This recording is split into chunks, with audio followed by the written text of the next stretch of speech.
Welcome back to another episode of the Bear Trap on the Boom Bust Channel, Bears podcast by a Bears fan. I'm your host, Terry, and today doing a recap of our Week 9 loss against the Arizona Cardinals. People, I'm injured. I am immobile. I cannot walk. It has been hard. It's been hard. It's been terrible. But hey, luckily my mic was next to me with the cords on the couch, and so otherwise I wasn't going to do this. But anyway, I'm going to do it because we all need the safe space. This was depressing today. We're going to get right to it. This was depressing. Obviously, last week was depressing for its own reasons and the long week of having to deal with all that. But coming into today and having us perform like this, it was bad. And unfortunately, we're going to have the narratives continue and intensify from this week, which are, oh, does Eberflus need to be fired? We got to go get Ben Johnson, even though let me just pause right there. Is the insinuation that an offensive coordinator or a head coach that was a former offensive coordinator at least gives you the boost of supporting your young quarterback, even if they're also a bad head coach? Is that what it is? Because if that's the case, I could agree with that. I could understand. But if the insinuation is offensive coordinators are going to be better at situational football just because they're offensive coordinators, that I can't agree with. And especially if you're talking about in a defensive situation. So yeah, anyway, that you know how generalizations bother me. But anyway, moving past that, we're going to hear all those different narratives, and I'm not going to say none of them are unwarranted, but it's not the major issue that's going on. Also, I'm starting this with like 5 minutes left in the game. I wanted to do it with like 8 minutes left, but I gave you some time. We all know the game's over. So anyway, back to what I was saying. Those conversations is not ridiculous, but that's not the big issue. This isn't oh my God, the locker room lost trust in Eberflus. I almost call him Nagy. This isn't, oh my God, they don't play hard for Eberflus anymore. This ain't none of those, discussions. This is just, I wouldn't even say a symptom. This is just the reality of our team. Now, offensively, we'll get to that. That's just kind of, we all know what that is. Today is not new.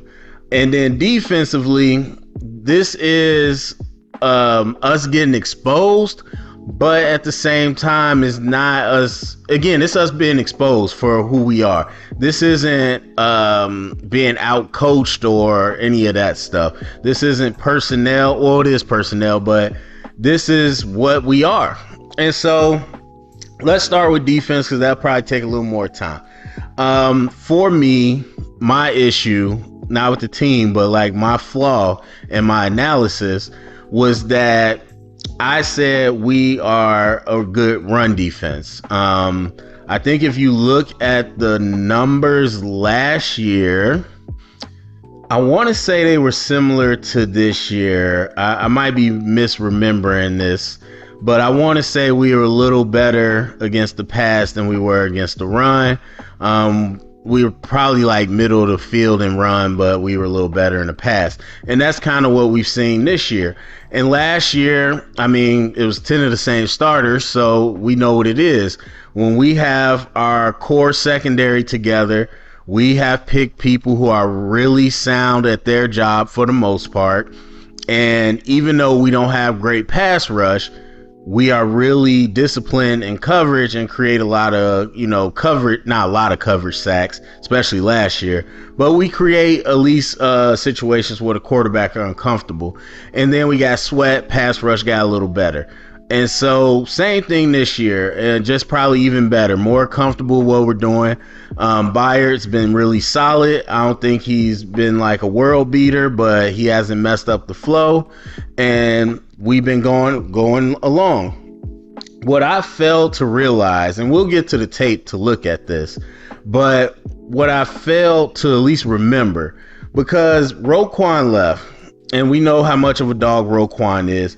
But Roquan is, I think, very similar in that his plus was being able to go sideline to sideline, and he had really good ability in coverage. I do think as time went on, he as he was able to read things quicker, he reacted faster, but I never really felt he was a downhill linebacker. That just wasn't his primary game. And even though he could, make plays in the backfield and react, he also he wasn't destroying blocks. That just wasn't his game. So when we got Edmonds, who's a little bigger, but pretty much had the same MO, came out the same year. Same MO, doesn't trigger as fast as Roquan. So I said he wasn't as good, but in terms of like the type of player, we're getting a similar guy. TJ has been way better than I expected. I didn't watch him a lot in Philly, didn't scout him coming out. So he was way better, covers a lot of ground, great.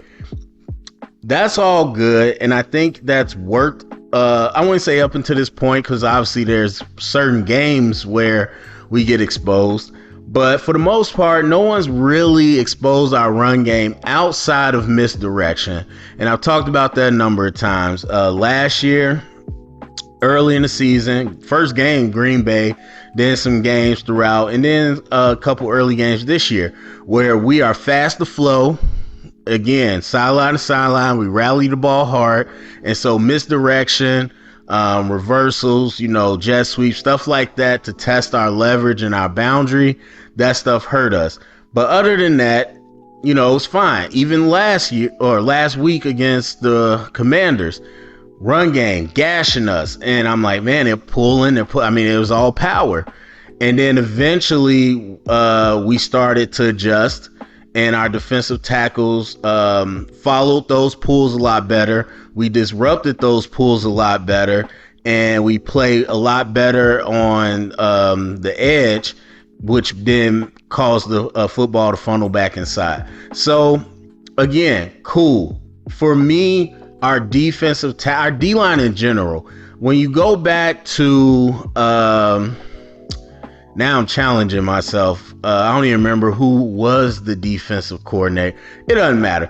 Our defensive for a minute, if as far back as what's his name? What was Jay Cutler's coach name? The one that everybody didn't like. I can't even remember these dudes' names. I know it, but anyway, that one guy. And I know Mel somebody was our defensive coordinator. Again, forgive me. Stuff going on. I can't really remember that right now. But I think going back to then, and John Fox even transitioning with him, we drafted a lot of guys. We were eye front back then, and you played a lot more base back then. We drafted a lot of two-gap guys that just kind of held point. That transitioned over even when we moved to an even front. And we just, as we know, never got a penetrating type of defensive tackle. That just never happened. Even with Khalil Mack, as much of an edge threat as he is, he's a power guy. He's a bull rusher. We never, until Sweat, really had any kind of speed and finesse. Everything was always just kind of space eaters. And you bring in Billings. Justin Jones can do a little bit, but we had him and then he left. Then you bring in the two young guys, Pickens and Dexter, who literally that's the only thing they did coming out of college was just take up space. And so we've just always had these guys that couldn't create pressure, but could always hold the line of scrimmage. And to be honest, that is really what saved us for most of this time. And I won't say saved us, because not every team's going to attack us like this. But let's just say we're in a playoff game or we're in a situation that was tight. This film is going to be pinpointed by every offensive coordinator. This is how you attack the Bears, because it hasn't been quite this bad. And they just went downhill on us. Now, for different reasons, I've been watching more Cardinals than normal. So I know they like to run 12, 13 personnel a lot. And as much as people think Marvin Harrison Jr., by the way, you see, I hope everybody saw him, but you see that, you know Kyler Murray and what he can do. People think Cliff Kingsbury, this is a spread offense. No, this is a completely different offense. So I knew how they like to play. And it didn't even dawn on me, again, dealing with other things, not to say that I really even sat down to think about it, but it never dawned on me that we could be susceptible to the way they like to play. And yeah, that's just what it was, because this is what happens. And again, as I mentioned before, I'm in the middle of building up a new playbook, just kind of play creation. And one thing that I really like, and one thing that I see that is becoming more popular, is a lot of trap there. And it's a lot of different traps too. It's really just any way that people can get linemen on the linebackers or the second level right away. So if they can leave you on the edge and not have to block you, or if you got a big guy up the middle that we know not gonna do nothing, then they're going to leave those guys and try to get to the next level. And when you have tight ends, makes it that much easier. So all that to say is we ended up in a spot, because at first it wasn't a lot of power. It really wasn't like pin and pull one, none of that. It was inside zone. It was combo blocks. It was big on big, just them outmanning us and really getting to our linebackers or anybody in the secondary. And they didn't do a good job. Like Sanborn, he came in, and I thought this would be a good test because last week we had to have Sanborn play a lot because we replaced Kyler Gordon, and the way that Washington was running, we didn't want to leave Kyler or our backup nickel in, so we used Sanborn and played more of a base. So I'm like, okay, cool, because this week we're going to see a lot of 12, 13, so we should be able to run base and be good. Sanborn was not great this game, and we'll get to the film to confirm that, but from what I saw, he was not great this game. And on top of that, in terms of not being in our gaps, they started to really started to get on the second level. And whether it's Sanborn, Edwards, or Edmonds, nobody defeated any blocks. Like, forget meeting a block to disrupt the block, that's one thing. But we're talking about when they're on you, can you destruct the block? A lot of people like to say, whatever. So can you disrupt it? Can you destruct it? We didn't do much of either. And it's worse when obviously they're already up on you, because we like to run in space. We like to get out in coverage with our two linebackers. We like to flow. We like to do all these things. So once they get up on you, we're not downhill linebackers, and we're not good taking on blocks. So they completely just wiped us out of the picture and gashed us over and over. And so when you have these D tackles, whether it's Pickens, Dexter, Billings, I would say is different. But we know he doesn't play every snap. But for the most part, when you got these type of guys where you know they're going to get upfield and you can just kick them out, or even worse, get upfield and leave them unblocked, then it's bad. And so when you got tight ends on the linebackers and no one can get off a block, it's going to be a long day. Because if we could block you with tight ends, well, then we're going to use our linemen to handle the big boys, and we still going to be able to go. And to be honest, it's like most teams will probably be like, there's not a lot of passing threat out of that. And it's not. And the Cardinals didn't care. And the offensive coordinator, to be honest, this year has been really smart. Other than the moments where the weeks they felt like, we got to force it to Marvin, I think he's been really smart. Because like I said, with Kyler and his ability with a top 5, top 3, whatever receiver out of the draft, with McBride, the temptation has to be there to be like, we got to sling it, we got to be open, we got to be spread. But they have really kept it into a really solid run. And that's with linemen missing like 2 or 3 of them. One of my favorite guards, Will Hernandez, still in the run game. He's out for the year and they're still eating. So that's disciplined coaching. But either way, what killed us Obviously, lack of pass rush. We don't have Montez Sweat. And to be honest, we weren't as bad as I would say I expected. But still, it's not going to, be a pressure cooker on any quarterback. Coverage was still really solid. But here's what happens, man. You start to run like that. Either they still back up and play on their heels and you keep doing it, or you start to commit more people to the box. You start to punch faster and then play action right behind you, tight ends all day. And they just had a good game plan, man. Whether it was taking it to the perimeter, the C gap, whether it was staying inside, they varied up the runs and the looks. And then, of course, when you got Kyler Murray, you can never fully lose contain because you don't want him coming out the back. He didn't do much to us, but he didn't really need to. So, but all that is not, it's not nothing new. And like I said, the conversations are going to happen, but it's not nothing new. That's what our personnel has always been. And again, I'm not even definitively saying the defensive tackles played bad. Despite them kind of being bully ball guys, that doesn't always necessarily mean that you're great run defenders. And the way that people attacked us, we've been fine with it because not a lot of people run 12 and 13 personnel all game. And so this just might have been a case of bad matchup. And yes, our personnel, everybody knows, hey, we don't have a great pass rush. Montez Sweat kind of keeps it going. Taylor's been nice. Everyone knows that. But what we haven't acknowledged, me included, is we don't have downhill linebackers. That's just not the way our team is built. And yes, I do think Kyler Gordon, especially this year, is a lot better of a run defender in the nickel than our backup.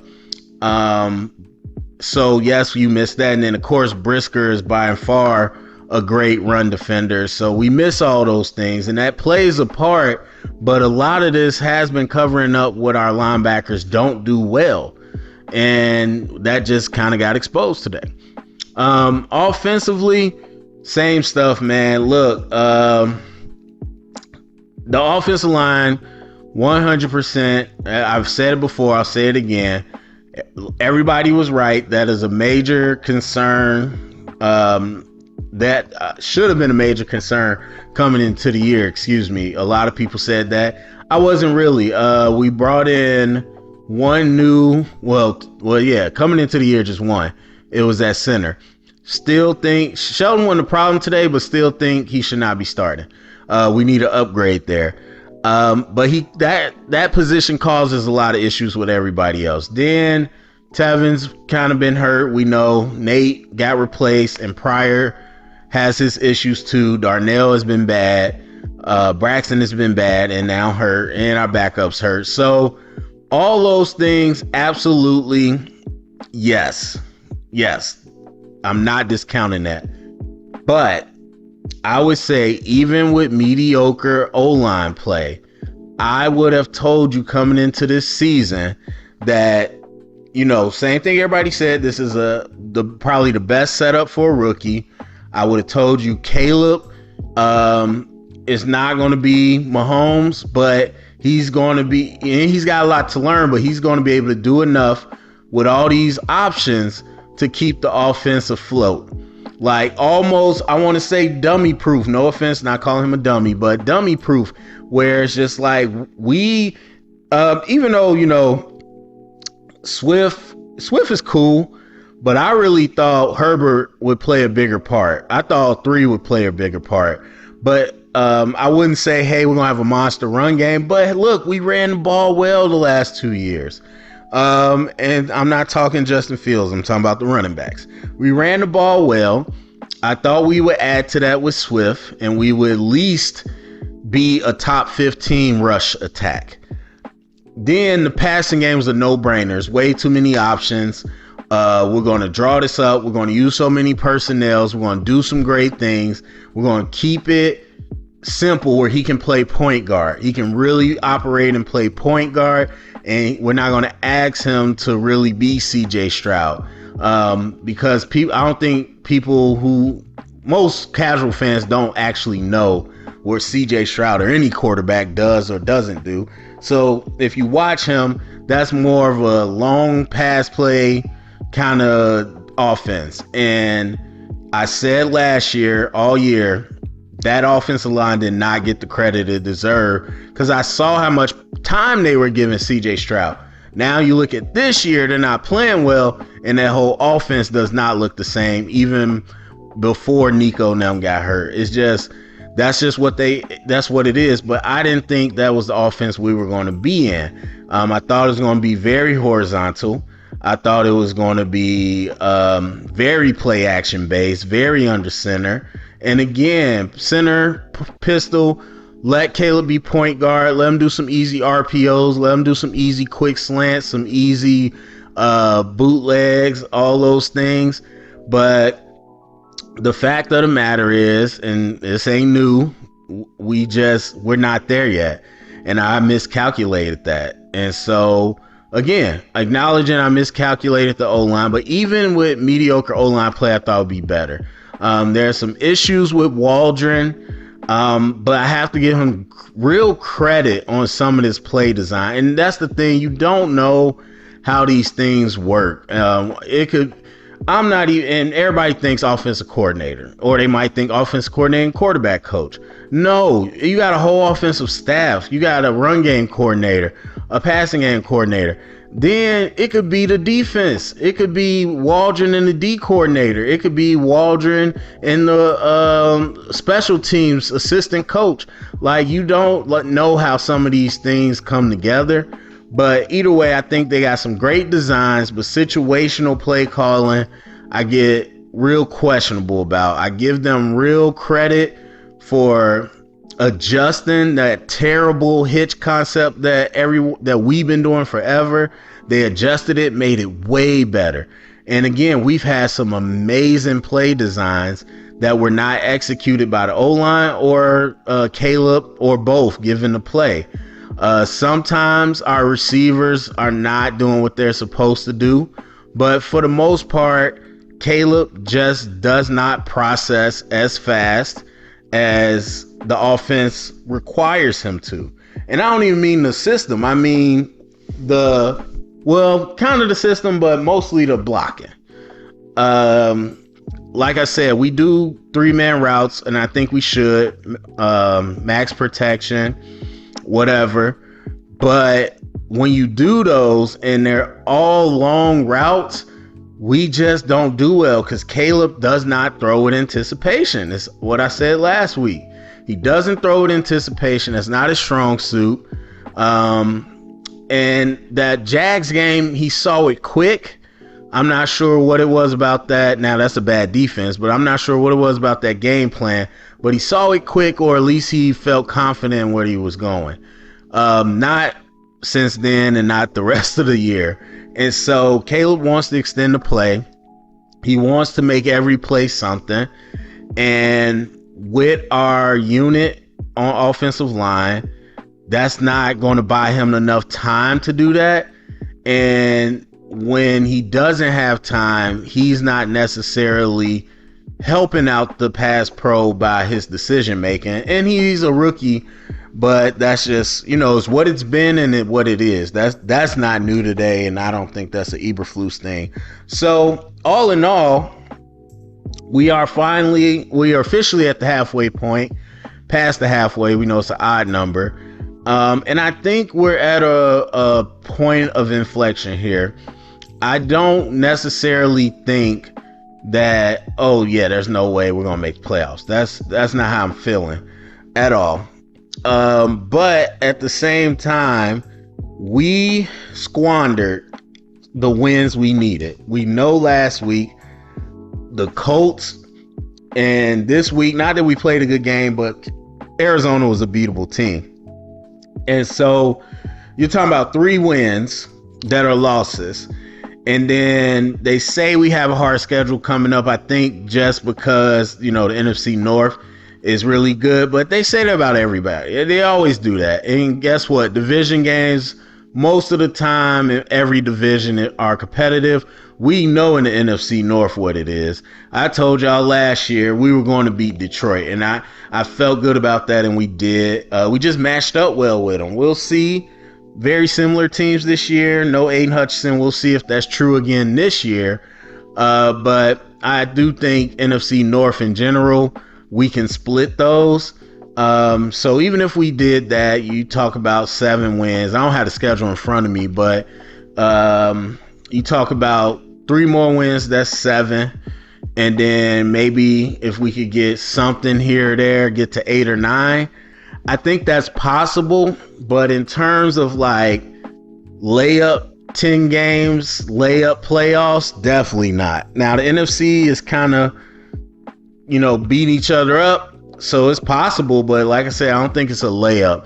And I thought we were at that moment. I really thought with the continuity on defense, and to be honest, it has been good when we were healthy, and then we've been on this streak.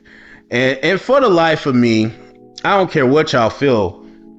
I'm going to say it, and I'm going to continue to say it, because the number of people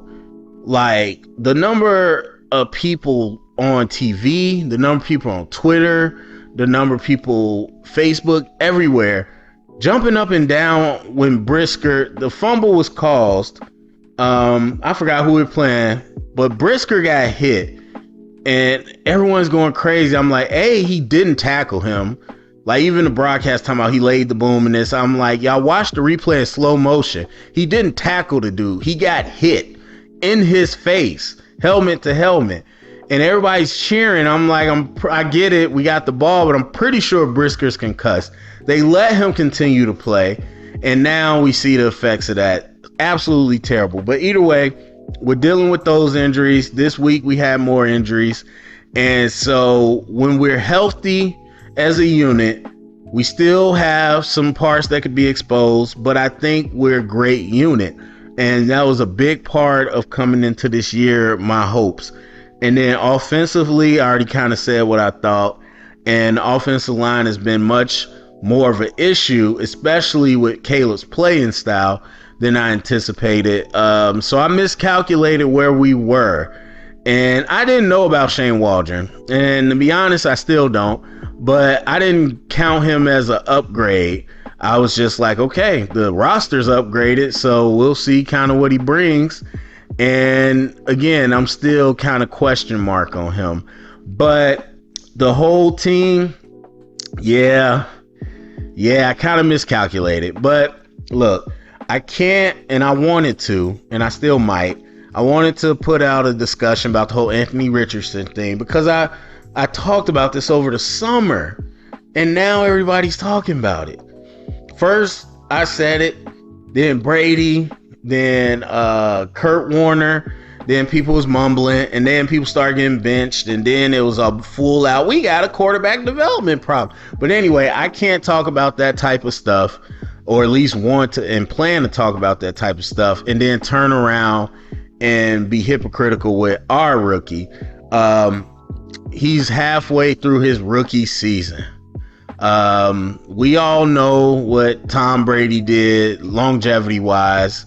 Aaron Rodgers doing now. We know what these guys do. We know it's possible quarterbacks can play until they're close to 40.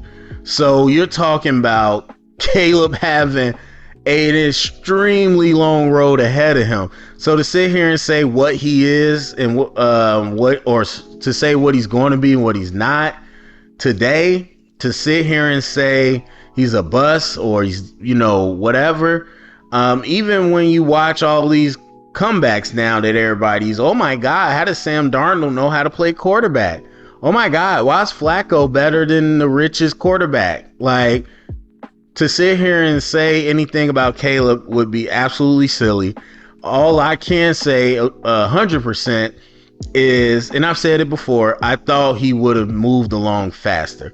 Not to an elite level or anything, but again, not repeating those same mistakes week after week. Understanding football better. And I see very clearly Caleb does not understand NFL football at the level that he needs to. And I think it's very low, to be honest. It's not Anthony Richardson or anything, but he really is playing backyard football too many times. And it's too many let me chase a flag. Like, some of the decisions he makes, you can tell he's just trying to draw a flag. And you shouldn't play that way. I don't even like coaches, that coach that way. Let's take a shot here to get the flag. I don't like that. Look, you get somebody to jump off sides, you take a shot, that's one thing. Not like, let me just throw up a bad ball and try to get a flag. Don't cheat the game, man. And don't approach the game that way. Like, I don't want to hear that. Make the right choice. Not, oh man, this play is going to get us a flag and get us more yards. No, make the right play. And there were plays to be made that he continues to pass up in order to chase something else. So his football maturity, his football IQ definitely has to grow. We knew that, but halfway through the season, it has not progressed in a way that I thought it would have. And so, look, you gotta roll with the punches. And I'm not even here to say every team should do that, because I'm fine with Anthony Richardson being benched. You gotta, know the prospect. Knowing the prospect Caleb was, seeing him now in the league and seeing what we got around him. Yes, we gotta ride this out. We gotta take the bumps. And that's fine. This ain't do or die year. So we really, I'm not saying punt on the season. Like I said, we could make the playoffs, but we just got to ride with the bumps. We got to let him play these first 2 years, and then we'll see. Now, I know, as I'm saying it, I'm hearing it. People are like, oh, crap, sounds like Trubisky, sounds like Justin Fields. And I get that. I think this situation is different for many reasons, but I get that. I truly get that, and I don't care about the lame duck coach. That thing's so stupid. I don't even have time to talk about how dumb it is. I don't care about that. That's fine. Y'all want to ban? If people are ready to blame Eberflus for this and Caleb, go ahead. Go ahead. I've watched it happen over and over again. I've watched it for the last 3 regimes. My first episode on this channel was the night Trubisky got drafted. That's when I decided to make the channel. And so from that day to now, I've seen it and I've called it, and I know how the fans act. If those fans are listening, that's how you want to act. This Eberflus up and he's lame duck. Well, of course it wasn't going to work. No development. Go ahead. I don't care. You're wrong, but go ahead. But for those better Bears fans, understand, for me, if I'm like in charge, I'm rocking these next 2 years, or not next 2, but this season and next season. I'm rocking these seasons. We gonna do what we can this year, and we're gonna build on it next year. And I'm expect that, hey, Caleb still won't be there next year, but coming out of that and going into the 3rd year, that's where we want to lock in and see, okay, let's see some jumps. And if you need an example, because as I've said again, this year, this is new, I really understand the power of these narratives, and I don't understand why and how they get chosen, but that's how they get chosen. So when they choose a certain narrative for somebody, that's the line they're gonna ride. CJ Stroud got the positive narrative. He's got that Lamar Jackson thing. So no matter what, that's the positive spin. Look at CJ Stroud, and this is none against him. I was a big fan coming out, still a big fan. But look at CJ Stroud and what he's done this year versus last year. Now, ask yourself if that was anybody else with the same decline. I don't mean like, I'm talking about the same level of decline, whatever their good season is, and they had this season. Replace CJ Stroud with Daniel Jones. Replace it with Trevor Lawrence. Replace him with Baker Mayfield. Replace him with Sam Darnold. Replace him with Bryce Young. They would be ripping them a new one. But that's not the narrative CJ Stroud has. And again, that's not against him. My point is, if you think Because you're like, what do you mean you don't expect Caleb to be there next year? If you think that you could put a whole season of film out there and you're just gonna walk into the next year and just dominate, look, it's another thing coming. The NFL adjusts, rosters adjust as money moves around, and it's no slam dunk that you're gonna be great your second year. They call it a sophomore slump for a reason. But I would, again, if it's me, I want to see that Caleb is not making the same mistakes.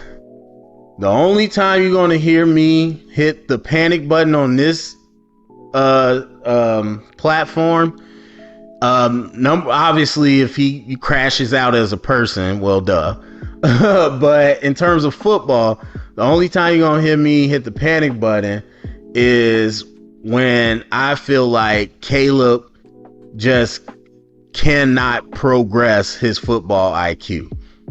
If I get the sense that he just cannot understand NFL football in terms of game flow, ball protection, situational, all those things, and it just looks like Johnny Manziel basically. If it looks like he's just stuck in backyard playground mode, that's the only time I would hit the panic button. But until then, yeah, we gotta ride. We gotta ride through these rough times. So I think that's mostly it. If I forgot something, let me know. Go down in the comment section. Let me know what you think about the game today. Let me know what you think about the season. I do think I want to say this. I know I mentioned trade stuff before. I do think this is an inflection point of the season, even though, as I said, I don't think this is the year that I expected in terms of where we are as a team. And someone asked me after I recorded, how far did I think we were from being a contender? I think there are a couple splash trades that could really shape the rest of the season, but very unlikely.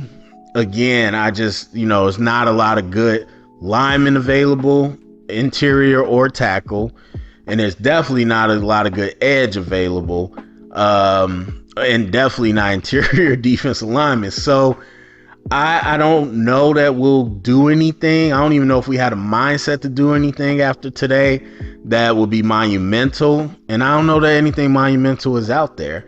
But I think this is a point in the season where if I'm in the building, I'm at the, higher ups, I'm like, look, all right, we could push for something big here that I think will really change the dynamics of our O-line at center, or really change the dynamics of our defensive line. But I would be like, if we're not going to do that, then we just got to roll with the punches. This season might be a playoff year, it might not be. We need to be okay with either one. You don't got to tell the players that, but that's how I'd be looking at it. So anyway, what do you think about the rest of the season? How do you think we're going to approach it? What would you like to see? Go down in the comment section, get the conversation started, share it around. Please share it around. Get the convos going. Thumbs up, subscribe, and remember, stay up and bear down.